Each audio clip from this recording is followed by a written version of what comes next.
Can you close that door for me? Turned off. You want it on? I can make do without it. I don't know. I don't know. It's up to you. What do you want to do? It's on? Yeah.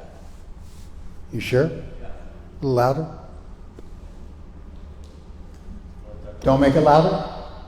Oh, you said, is it a little, I thought you said, is it a little loud? No, I'm saying, no, I was telling them to make it louder. Yesterday, no, that door's okay. Yesterday, I was lecturing on Bhakti. Really, Bhakti as a global religious phenomenon. The word Bhakti is in vogue now in the world, and people use the term Bhakti with some regularity in and around the yoga scene. But I wanted to give, I think, like an authentic, maybe comprehensive definition of the phenomena of Bhakti. And one point I wanted to make was that the word Bhakti is used in secular Sanskrit literature, romantic, non-religious Sanskrit literature, to refer to devotion of a lover to their beloved, like in a romantic context or in a secular context. It's also used in our religious literature, like in the Bhagavad Gita, to refer to devotion to demigods, devatas, plural, many gods. Now, a lot of times our theologians, when I say our theologians, I mean people like Srila Prabhupada and his predecessors, they'll say that Bhakti is only meant for Krishna.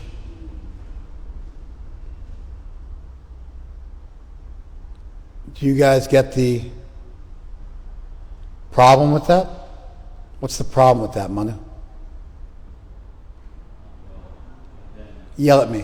What do we describe the relations we have in this world? That I mean, you could just use another word. You call it romantic or material love. That wouldn't be that big of a deal. You could easily do that. There's a problem with what I just said. Anybody recognize it? You guys aren't paying attention. That's why you haven't recognized it, yeah? That the word Bhakti is used in secular text, but our preachers are saying that it's only meant for Christians. There you go, because you were in class yesterday, so you got it. I just said that the word Bhakti is used in old Sanskrit literature going back thousands of years to refer to romantic material love. It's used in the same way you would use the word calm or lust. Did you follow that? If you read, like the works of Kalidas, for instance, you'll find that Bhakti gets used like this. Number two, Bhakti gets used in the Gita to refer to many gods that you might be devoted to. Therefore, you could say you have Bhakti for Shiva or Bhakti for Durga.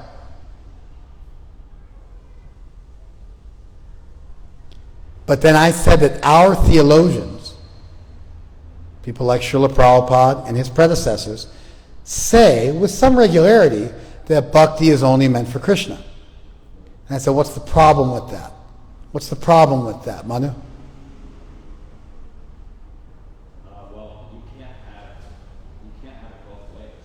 That's correct. Somebody's got to be wrong, right? Now, if the Gita says you can have Bhakti for the demigods, and if the term has been used for thousands of years, even to refer to mundane devotion, and somebody's got to be wrong, who's wrong? Probably the more recent definition. You follow? Thanks, bro. If Prabhupada says Bhakti is only for Krishna, but the Gita says Bhakti can be for demigods, and books that are thousands of years old say that Bhakti can even be for your spouse, and somebody's got to be wrong because those two statements come in conflict with one another, then who's wrong? Neither. It's just saying that's not enough. A paradox is a contradiction until proven otherwise. If I say I'm at the temple and somebody else says I'm at the beach, that's a contradiction. It only becomes a paradox if you're able to show that we have a temple on the beach and therefore I can be at the beach and at the temple at the same time. But until you can demonstrate how those two contradictory statements are in fact congruent and not mutually exclusive, you don't get to say it, otherwise you just sound like somebody with blind faith. And you go, well, I have blind faith in Prabhupada. Yeah, so then the Christian, I have blind faith in Jesus, and you guys are of the same caliber. You're the same type of person. You follow? Anybody ready to resolve this contradiction? Really? Yeah. You're going to ruin my class. Oh, go ahead. Let's hear it. Bhakti can be used in a number of contexts, and it all depends on the person's intention and depth of bhakti. And I think our predecessors, like Prabhupada, or our saints, like Prabhupada and his predecessors, were using bhakti in a very, in a context that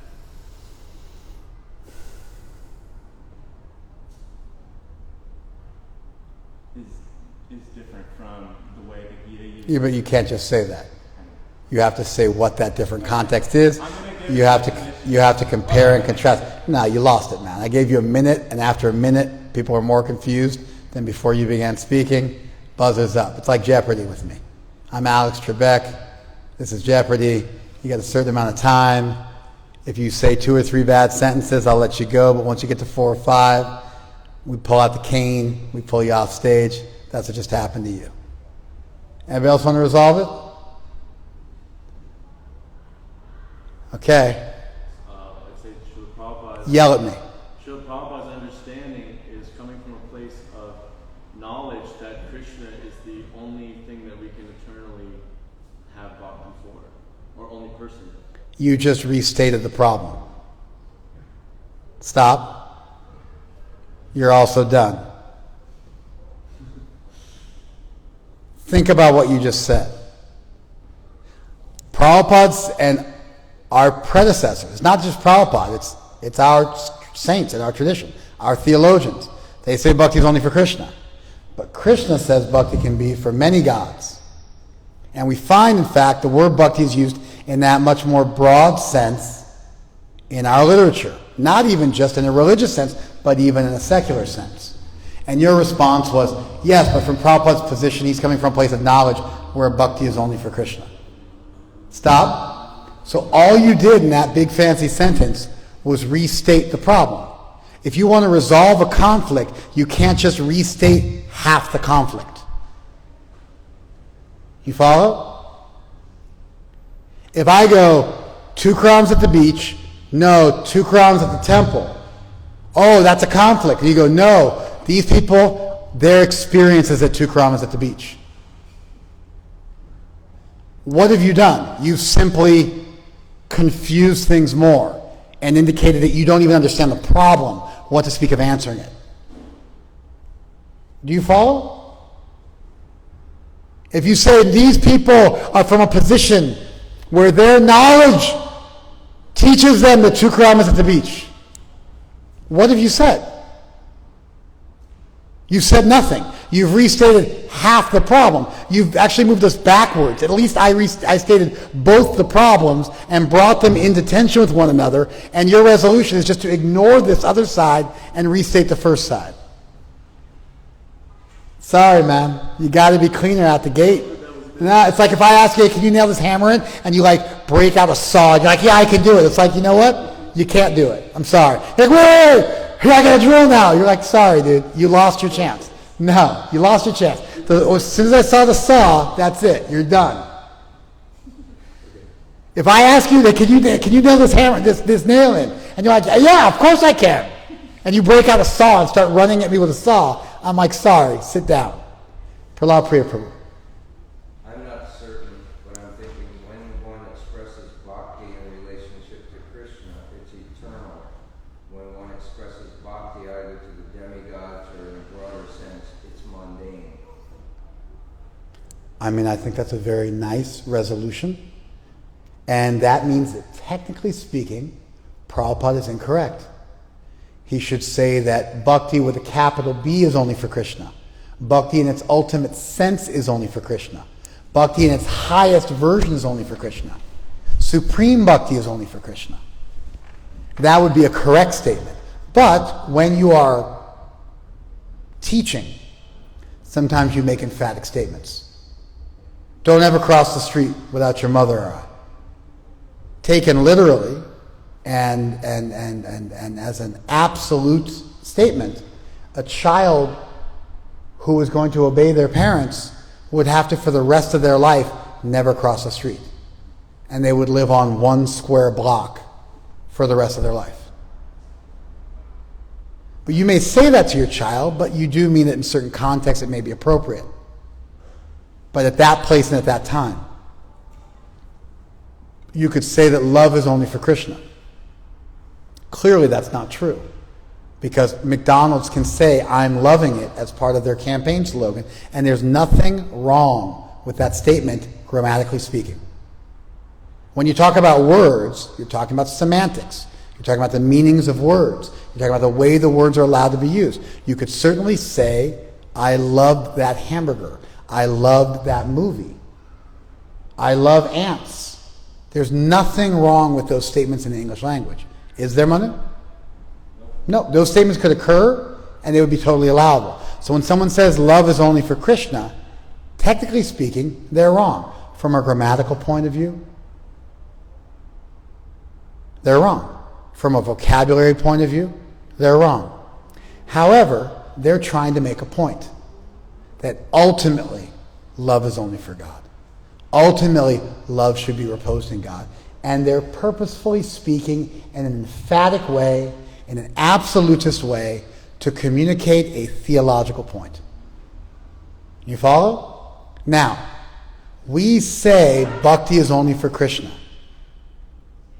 I wanted to demonstrate from you where you can find that statement in our scriptures. You follow? It's one thing to make a point.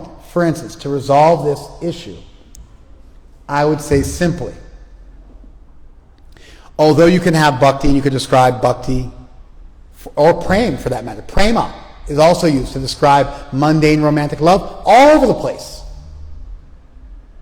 All over. Even in nowadays, what language did you grow up speaking? Telugu. The word prema is there in Telugu? And you can say, I prema for my wife, right? Absolutely no problem, right? Certainly it's true in Hindi. It's even true in the South Indian languages. You're Gujarati, right? You're Bengali. Prema, of course, is used in Bengali to refer to mundane. In fact, oftentimes, most of the time it's used to refer to mundane love. Gujarati, it's not used. No, I'm not Gujarati, I'm South Indian. But you don't speak Tamil. No. Okay. The word prema is mostly used in Bengali to refer to mundane love. It's mostly used in Telugu to refer to mundane love. You, practically speaking, have to modify the word and say Krishna prema and put an adjective in front of it so it's prema for Krishna. Love for Krishna.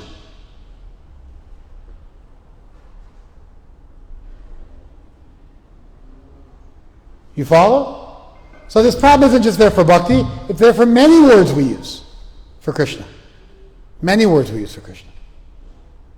So, it's a relatively easy resolution to make. I think you stated it really cleanly. Bhakti in an eternal sense is only for Krishna. Bhakti in a temporary sense may be for other people. And so Prabhupada misspoke for the purpose of emphatically making his point. And so if he wanted to be comprehensive, he would say that ultimately bhakti is meant. See how easy it is to resolve? Ultimately bhakti is only meant for Krishna. Now you gotta modify it a little bit. And which end do you modify it on? You modify it on Prabhupada's end. Because he's up against an entire body of literature. So the easiest place to find a little bit of mobility is over here. You follow? If only one place in all the Vedic literatures it said that it used bhakti or prema in a secular sense, then you would say, no, Prabhupada was right. That was just one place. And that would mean that you should understand it to be exceptions to the rule. But because there's a whole body of literature here that for thousands of years has been using bhakti in multivalent senses, you would then modify it on Prabhupada's end, and the resolution is really simple. Ultimately, bhakti is only meant for Krishna. In an absolute sense, bhakti is only meant for Krishna. You see how easy it is to resolve it? But you have to give way. You have to give way. And although generally speaking it's considered to be offensive to qualify anything Prabhupada said, Prabhupada himself qualified his statements all the time. Prabhupada would make a statement, the Buddhists would take it in an absolute sense, and Prabhupada would say, no, I meant it like this. So Prabhupada himself was the person who taught us to resolve conundrums by modifying sometimes his statements, and other times modifying our scripture statements. Here's another one, to give an example. Prabhupada was asked, it says in the Gita that when you go back to Krishna, you never come back to this material world. He was asked this in Hawaii, 1975 or 76. Prabhupada said, no, that's not true. You can come back down. Free will is always there. His literal words were, free will is always there. Now that's heavy. Krishna directly and unequivocally states in the Gita, Nanivartante, you don't come back. And Prabhupada, when asked to deal with this and the concept that we fell, he said, no, you can always come back, free will is always there. There you have Prabhupada telling us to take an indirect meaning of Scripture. This, by the way, gets into what's called hermeneutics. It's the rules for interpreting Scripture. In general, you should take what's called the mukhya vritti, the primary meaning of Scripture. And only if the primary meaning of Scripture is impossible are you allowed to take a gona vritti, or an indirect meaning of Scripture. Do you guys follow this? And then there's two types of indirect meaning. There's a lakshana vritti, which is sort of a symbolic meaning. Time flies. Doesn't literally mean time flies, because that wouldn't make any sense. Time isn't a thing that flies across the sky, but it means that time passes very quickly. If you were to say that music is coming, this is before they made speakers and electronics. But Jiva Goswami says if you say music is coming from the stage, it's not that literally music is coming from the wood that the stage is made out of, but music is coming from the musicians that are on the stage. But you may say music is coming from the stage. You follow? Does that make sense? He was born on the Ganga. It would be impossible to be born on the Ganga. Therefore, you must have been born on an island in the Ganga River. You follow? So our tradition, there's two indirect meanings. One is called lakshana vritti. The other one is called vyanjana vritti. It's a more poetic meaning. And so I don't want to. This takes us off topic, but I just want to. For the purpose of this discussion, make the point that our rules of scriptural interpretation hold, and these rules are the first systematized, codified rules for how to read books on the planet. The Vedic school of hermeneutics, which was called Mimamsa, which means examination, were the first orderly, systematic attempt at coming up with a comprehensive body of rules for interpreting books on the planet. Did you guys follow that? And we are part of that school. We're called Uttara Mimamsa. We're a later school of hermeneutics, also known as Vedanta. We interpret our sacred texts. We take them very seriously, And whenever we read something in our sacred text, we do not interpret it, we take the literal meaning, like a fundamentalist Christian. Except in an instance when a literal meaning would be impossible. Jews do this as well. The Jews also have this written down. It says, for instance, in the Battle of Jericho, in the Hebrew Bible, that the stars came and fought in the Battle of Jericho. I want to say it was David who was fighting in the Battle of Jericho, but I can't remember. Do you remember? Anyway, so the stars came and fought. And the rabbinic scholars say it's not that actually the stars came down and fought in the battle. It means to say that everybody was involved in the battle. And it was a way of being poetic and being over the top. You follow this? When you can take a literal meaning, then you take a literal meaning. When a literal meaning is illogical and impossible, and think about how much that means we value logic and reasonability in our scriptures. When it's impossible to come up with a logical resolution, taking a direct meaning, then you're allowed to take an indirect meaning. You follow? Prabhupada is saying we should take an indirect meaning of an emphatic, direct statement by Krishna in the Gita, that you don't come back. Why? Because if you went to heaven and you never came back, that would mean that you no longer had free will once you went back to heaven. If you no longer have free will, you can't make choices. One choice you can't make is the choice to love God. Can a robot love? No. Does love require free will? Yes. If you were to take it that your free will was gone forever, once you went back to heaven, then you would take it that you could not love Krishna. Therefore, the statement that you can't come back again once you go back to heaven has a massive theological problem with it. It removes free will from the equation, which removes love from the equation. And of course, if you remove free will, it means it's not intrinsic to you. And an all-good God would give you free will, because a world where we all have free will is a better world than a world without free will, because it has the potential for love and depth and all sorts of wonderful things. And so a world with free will allows for the possibility of love, and that's a better world than a world without the possibility of evil, which is our misuse of free will. It also puts everything bad that ever happened on God's shoulders, because ultimately we don't have free will. So if we're in this material world, we're in this material world not because of a misuse of our free will, but because God put us here. And a God who would put us here in a world without us doing something to come to this world, when he could have just as easily put us in heaven, is a God not worth worshiping. Imagine if you had two children, and one of them you put in heaven, and the other one you put in hell. And they had no choice in it. You're a monster. So, in order to have a workable conception of an all-good God, who's also all-powerful, it has to be the best of all possible worlds. An all-good God would want to make the best of all possible worlds. An all-powerful God would be able to make the best of all possible worlds. Prabhupada doing this math and understanding that free will is also something which is inviolably taught in the Gita, that we have free will. That when you put those two things together, the statement that we have free will and the statement that you never come back again, this is the one you got to let go of and modify a little bit.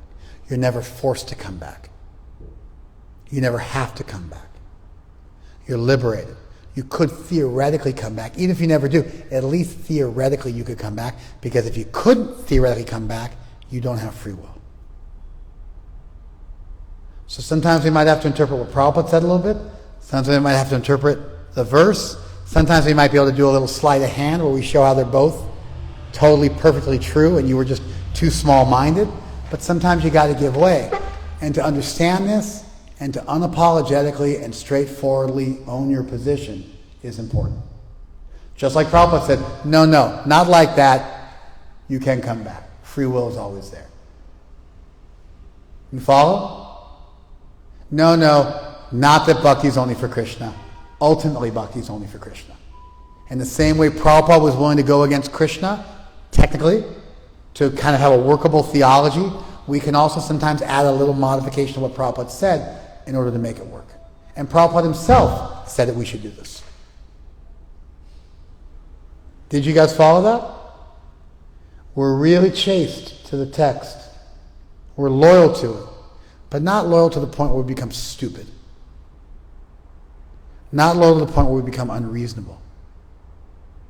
And our theologians, from time immemorial, practically speaking, from the very beginning of our school of hermeneutics, the original Purvamimamsakas, all the way up until the present, they, in a sophisticated way, interpreted stuff to make it all fit together nicely and beautifully.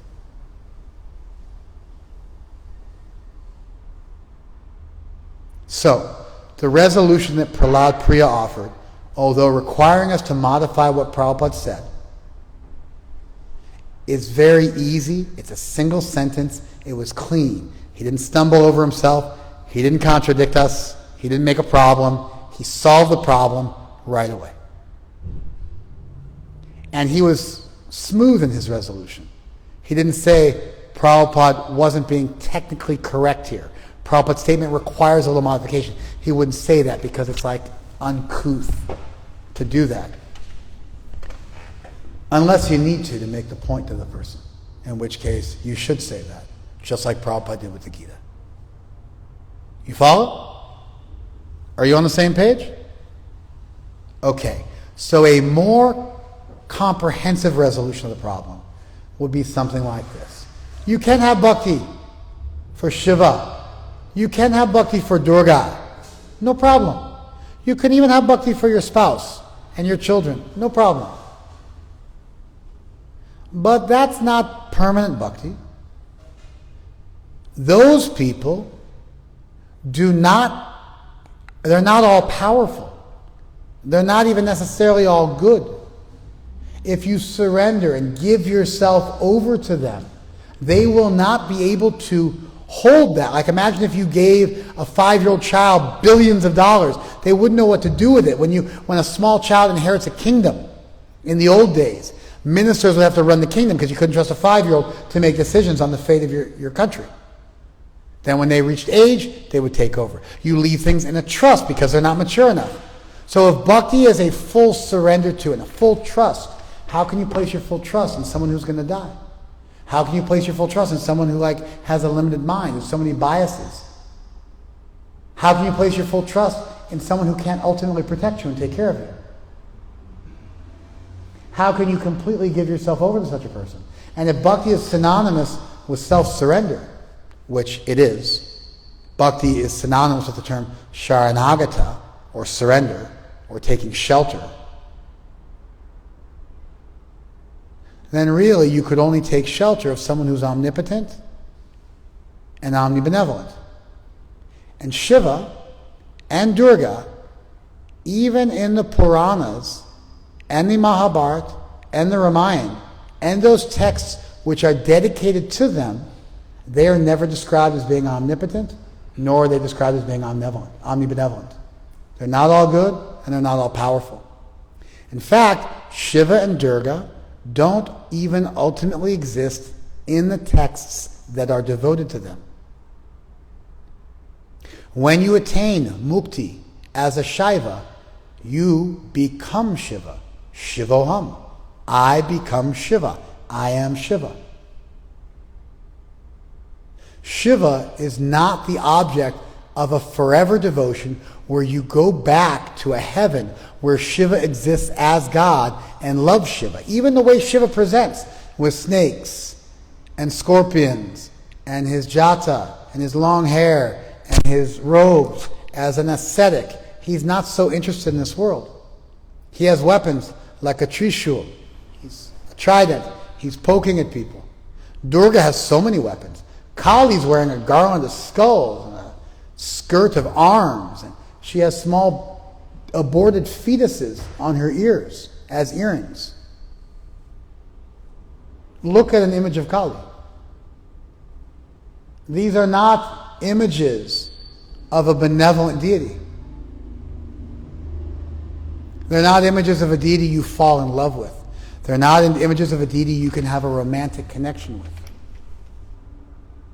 Krishna is. Krishna has no weapons. Properly speaking, Krishna has 2 arms, and he's holding a flute Doesn't even carry a chakra. He's dressed in simple garments. He has 2 arms. You can embrace him, love him, fall in love with him. Krishna, practically speaking, is Kamdev. He is Cupid, but an all-powerful, supremely benevolent Cupid. He's bewitchingly beautiful, almost like the Mona Lisa, with like all beautiful masculine and feminine qualities included within him.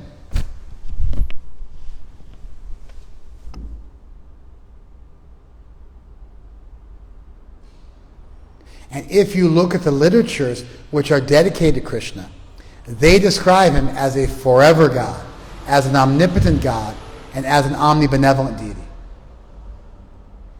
I'm not offending Shiva. In the books that are held sacred by the Shaivas themselves, you follow? Shiva is not described as being a forever deity. Ultimately, you attain a stage of Shivatva, where you become Shiva. Shivaness. And the world disappears, and all differences disappear, and you become one in every way with that deity, and it's an impersonal path. If you believe in an impersonal path, where you ultimately become one with the deity, then your bhakti is not forever, because the lover and the beloved disintegrate in due course of time, and you become one with the deity. And bhakti is only a stepping stone to get to an impersonal liberation. That is true in both the Shakta path and in the Shaiva path. That is just a more fill-in-the-blanks version of the statement that you made. Yes, sir? I actually misspoke when I said I was a little nervous because I wasn't sure I was thinking straight. What came into my head was that bhakti toward Krishna is eternal, and bhakti toward everything else. I used the wrong word. My name is temporary. I corrected you. Yeah. I said temporary. Okay. I knew what you meant, because eternal is then contrasted with temporary. Right? So I filled in that blank. I turned it to temporary. I knew what you intended. There's another case. You're my elder, but I still changed your words. Because you said eternal on one side, and so I knew you meant temporary on the other side. Now, temporary could also mean material. It's not that material is a wrong word, but material is a little more edgy. Temporary is a little cleaner. Now, here's the thing. You said it in a sentence. I said it in several pages. What I wanted to do today was I wanted to show it to you in the text. You follow?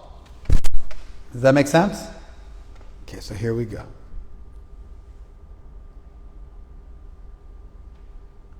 Yo yo yamnam tanum bhakta shradaya architam ichati. Ichati. He desires. Architum, like archana means deity worship. Architum means to worship. It's in the infinitive case. In the infinitive. Are you on the call, Alex? The infinitive case in the language is like to be or not to be. To be is the infinitive. Estar is the infinitive. It's to be. You then conjugate the verb. Como está, como estás, como están, como estamos. How are you? How is he? How am I? How are we? Etc., etc. So, architum means to worship. Ichati architum. He desires to worship. Shradhaya, with faith. Yo yo yam yam. Ya ya yam yam. Whoever, whichever. Tanum, form. Yo yo yam yam tanum bhaktas. Bhaktas means, it's the past participle of bhakti. It means bhaktied. Whatever form you have bhakti for. This is the first place bhakti is introduced in the Gita as a, it's the first section, rather, where bhakti is introduced in the Gita as a path. And this is the first verse where bhakti is used as a verb. You follow?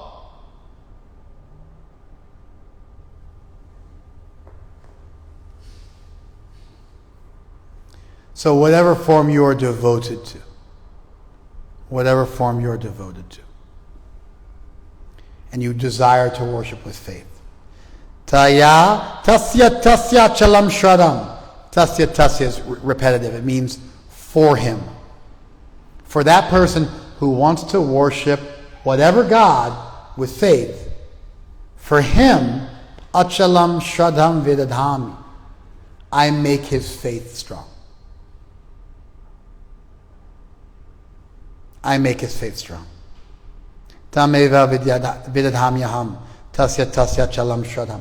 I make his faith strong. So if you want to worship another God, another conception of divinity, now keep in mind here, if you want to worship Jesus, and your conception is that Jesus is an all-good, all-powerful deity, if you want to worship Ralph, and your conception is that Ralph is an all-good, all-powerful deity, you follow?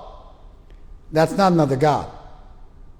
In the Hindu pantheon, there was only one all-good and all-powerful deity. That was Krishna. The other deities were not described in that language. Like if you look at Greek mythology, they don't have an all-good, all-powerful deity. All the deities are infected with mundane desires. All of these theoretically could die. All of these had a source. It was Kronos, the original Titan. All the deities had mundane qualities. They were kind of like superheroes. If you look at the Nordic deities have Ymir, the frost giants they were all born from. And they also would eventually die in due course of time. And they could be killed. They could have their eye poked out. Odin had to give his eye up. One of them, I think it was Freya, he had to give his arm up. He lost his arm in battle. They had mundane qualities like lust and anger and greed they were infected with. If you look at Babylon, there were no omnipotent deities. If you look at the Egyptian religion, no omnipotent deities. Judaism was the rise of a monotheistic tradition in a polytheistic world. Not every tradition has a monotheistic, all-powerful deity. There was one in the Vedic times, and that one was Vishnu, Krishna, Ram, the avatars, the Vishnu avatars. They were the omnipotent, omnipresent, omnibenevolent, eternal, go back to heaven and serve them forever deity. None of the other devatas were described in that language, even in the literature which was devoted to them by their followers over thousands of years. So Krishna here is contrasting himself to what would be called demiurges or demigods, secondary deities that are not all powerful. If you want to worship one of them, who gives you the faith? You follow? Sataya Shradhaya Yuktas. Yoked to that faith that I just gave you. Tasyaradhanam ihate. Desiring to whatever form you desire to worship. Labate chatata kaman.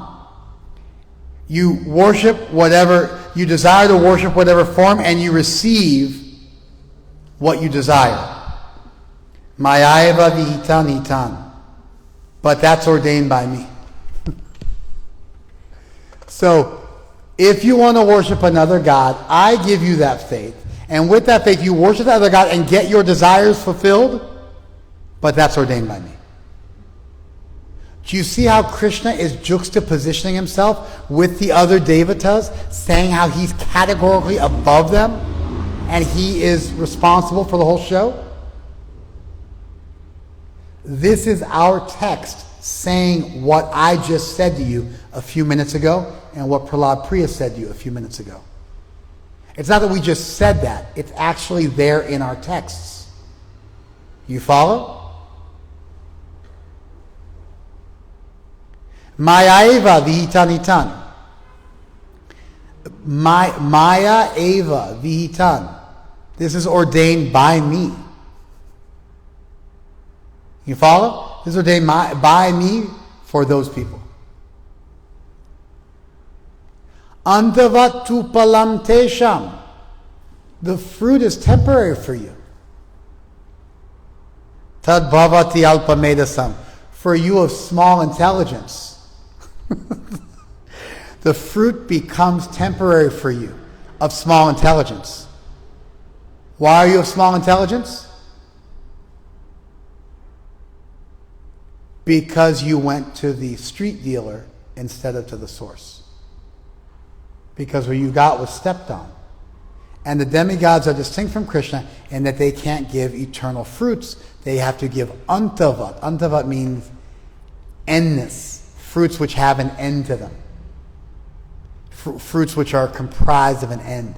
Antavat tu palam. The fruit has an end. Because you went to people who aren't able to give you an eternal fruit. So even though you can't even have faith without my help, you can't get what you want without my help, when it passes through the hands of that intermediary, you can't get eternal benefit. You can only get temporary benefit because they are not capable of conveying to you an eternal benefit. You follow? Devan deva yajo yanti, mad bhakta yanti mamapi. Those who worship the gods go the gods. Those who are my devotees come to me. And therefore Krishna makes a distinction, not only in what you get in this world, but also where you go. Because you can't get an eternal benefit from a being who's not situated in eternity. You follow this? This is Krishna separating himself in a non-sectarian way, in a theologically sound way, from the demigods based on how they're described in the same literature. It's not just, oh, you like your blue god, I like my white god. It's not like that. You like your black god, I like my white god. It's not like that. You like your god with 4 arms, I like my god with 8 arms. It's not like you like a feminine, I like a masculine. You like your god with an axe, I like my god with a trident. You like your god with a flute. It's not like that. It's not anything as arbitrary and just weak as that. There's a theological difference. You follow? Avyaktam vyaktim apanam manyate mama buddhaya. Those who are ignorant. Buddha means enlightened. Abuddha means ignorant. Abudhaya, the unintelligent. Literally people with no intelligence. The last people had little intelligence. Krishna's going bigger. He's going, you with little intelligence, with no intelligence. Abudhaya manyate. You have no intelligence, but manyate. You think. Avyaktam vyaktim apanam. You think I was unmanifested, and now I fell into manifestation. You think originally God was impersonal, and then God became a form. Vyakti means a manifested person. Avyakta means unmanifested. Avyakta vyaktim apanam. Unmanifested. Apanam, attained. Vyaktim, a manifested personality. Manyate, he thinks that. Who? Abudaya, those who are unintelligent. Manyante, they think that. Those who are unintelligent. Param bhavam ajananto, they don't know my supreme being. Mama avyayam anutama, that's the finest, that's eternal.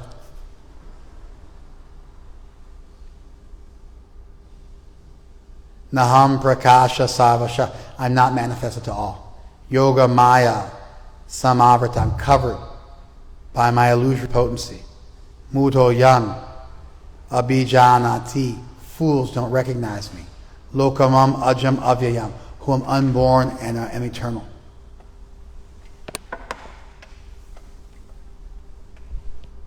In this section of our text, everything that I just said to you prior to it is actually stated. It might not be stated in as voluminous or even as clear a way as what I described, but what I said was just a filling in of the blanks of what's in this text, just like it was a filling in the blanks of what Prahlad Priya said. You can say it simply, it's eternal bhakti is only for Krishna. Temporary bhakti can be for many people. You can say it more voluminously like I did, or you can say it in Sanskrit like Krishna did. But the same point is made. Krishna is avyaya. He's inexhaustible. He's anuttama. He's the finest. He's parambhava. He's the supreme being. And he's naham prakasha, savasha. He's not manifested to everyone. Why? Because some people are mudhas. They're bewildered. They're abudaya. They have no intelligence. They are alpamedasa. They have very little intelligence. And they become devoted to many gods, but those gods are not actually the supreme. And I'll even give you faith in those gods and let you worship them. And you'll even get a result. But the result won't be temporary, and you won't go to an eternal place because you're worshiping a temporary material being. Now, when Prabhupada said bhakti is only for Krishna, that's ultimately what Krishna's saying. He said, you can have bhakti for these other gods, but it's a disaster. And so, better you have bhakti only for me. And you want to take that statement by Krishna, made over many verses, and you want to simplify it, and what are you left with? Bhakti is only for Krishna. And now Prabhupada's statement is no longer even really technically incorrect. It might be semantically incorrect, but it actually gets to the heart of what Krishna is trying to communicate. It just says it very simply. It makes it very easy to understand. And what Krishna took 6 or 7 verses to communicate, Prabhupada said in 1 verse, bhakti is only for Krishna. That statement is actually sound. It's in congruence with this section of the Gita. It's what Krishna is trying to teach us. He's making a distinction between the bhakti that is for these other gods and the bhakti that is meant for him. One is temporary, the other is eternal. One is material, the other one is spiritual. One is to the Supreme Lord, the other one is to devatas. One leads to impersonalism, the other one leads to a supreme being. It's all there. You can spend the time, you can liaise with these verses, and you can find everything you wanted and more in these verses. And therefore, when we make these statements, it might seem like we're being sectarian. It's not. We actually read the books. And we read the books, and we took the time to understand them. And our theologians did that, and they distilled it down, and they fed it to us. And we'll finish with this. They fed it to us with a baby spoon. Bhakti is only for Krishna. You can't make it simple without screwing it up. You messed it up. You can't make it simple without messing it up. You don't understand, and so you contradict yourselves, and then maybe you'll stumble into the truth if we give you 5 or 10 minutes to kind of stumble over yourselves. You did say it perfectly. You made a single statement. You even faulted yourself. Nobody else noticed it except for me, and I didn't even consider it a fault. And ultimately, your statement was still correct. But you said it perfectly. You made one single sentence, and you said it right. That's fine. Yeah, Prabhupada gets all the credit for me too. No problem. And so, I can even be more humble than you. You get all the credit for me because you're a generation above me. So I'm 2 steps removed. But nonetheless, you're able to make the statement without making a mistake. Prabhupada's also able to make the statement without making a mistake. Bhakti is only meant for Krishna. You dig into that, you'll find it's deep as an ocean, it's consistent, it's congruent, it's beautiful. It might take you a few minutes to appreciate the beauty of it, but his statement is challenging enough, even to a casual reading of the text, that it forces you to dive in, and then you find out, wow, Prabhupada really nailed it. He said it in a challenging way, he said it in a forceful way, he said it in a simple way. Even more simple than Prahlad Priya. Eternal bhakti is only for Krishna. Temporary bhakti may be for many. Prabhupada statement, simplified. Bhakti is only for Krishna. If by bhakti you mean big bhakti, real bhakti, full bhakti, complete bhakti. If you don't mean complete bhakti, then let us point out to you how foolish it is to have bhakti for anything besides Krishna. Because you're getting a stepped-on product, not from the source. It's not the real thing. It never will be the real thing. You can't get it to be the real thing because the conveyor dilutes it. Automatically, they're not a transparent via medium. Which, of course, Prabhupada one time said, our gurus are above Brahma and Shiva. Because our teachers are transparent via mediums. They are small compared to Brahma and Shiva. They're tiny. But they got this one thing right. They just transparently passed on the teachings. They fully purified themselves. They fell madly in love with Krishna, and they had no more material desires.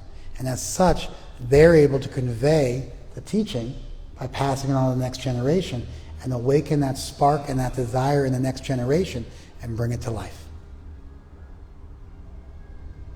In that sense, our gurus don't have the fault of the demigods. You follow? Because you're not really going through them. You're really going to Krishna, and they're assisting you like a glasses that are properly calibrated. Just bring that thing into focus for you. So I made this statement somewhat elaborately, with a lot more bells and whistles yesterday, and I referenced these texts a little bit. But what I wanted to do today was I wanted to take you guys on a little bit of a journey through the text and show you how the teachings derive. And if you get it right, you can say it in a sentence, in a paragraph, in English. You can go back to the text and you never make a mistake. And so you guys might think, no, I just need a little longer. No, actually it doesn't work like that. If you trip over yourself, you blew it. You should be able to not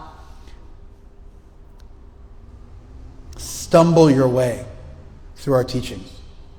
You should be able to calm your mind, receive those teachings, understand them, and articulate them. Bhakti is only for Krishna. What I mean to say is eternal bhakti is only meant for Krishna.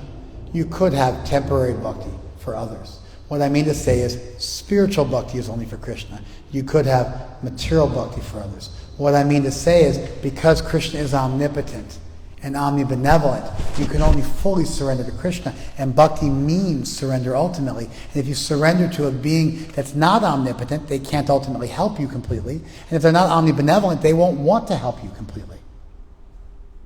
And in this way, we can modify what Prabhupada says, but not really modify it. Well, it says it in the Gita. Yeah, it might say that, but it doesn't really mean that. Krishna starts off like that, but he doesn't end with that. And so Prabhupada gave you the end, the conclusion Krishna came to at the end of the text. Mad bhakta yanti mam. My devotees come to me. You follow? And in this way you can speak in a sentence, 2 sentences, 3, 4, 5, and you never mess up. Like a mridanga player. You ask him to play for you, and he immediately starts playing the wrong beat. Stop. You play kartal. He starts playing the wrong beat on kartal. Stop. Just clap. Simply. Just sing. Some people think, no, it's about your bhakti. Yeah, what if you get up on the altar and you try to do puja with your foot? You know? What if you get up on the altar and you're muchi? You have like stool all over you and you're trying to worship deity. Then if you want to worship, yes, it's not a material thing. Some impediment does not matter. If you're an amputee or if you have some deficiency, no problem. But at least you can show your love and take 5 minutes to learn how to do puja. You want to do kirtan with us? Take a few minutes, learn how to play the instruments. If you're a decent mridanga player, you can play simply or complicated, but you never miss the beat. If you can't keep the beat, don't play. If I give you the drum and immediately you mess up the beat, sorry, drum's not for you. No, give me another chance. No, I can tell. You just messed it up. I can tell the drum's not for you. You follow? We should treat these things, our theology, our kirtan, our puja, like we treat anything that we value. We should become expert at it. We should hold ourselves to a standard. We should cultivate it. We should practice it. Our tradition is filled with the most brilliant scholars the world's ever known, who also happen to be these incredibly beautiful souls who love Krishna with their whole heart and soul. And they took the trouble to become masters of our scriptures, masters of the rules of interpretation, who could lay down a consistent theology. The least we can do to show our appreciation for them is learn what they gave.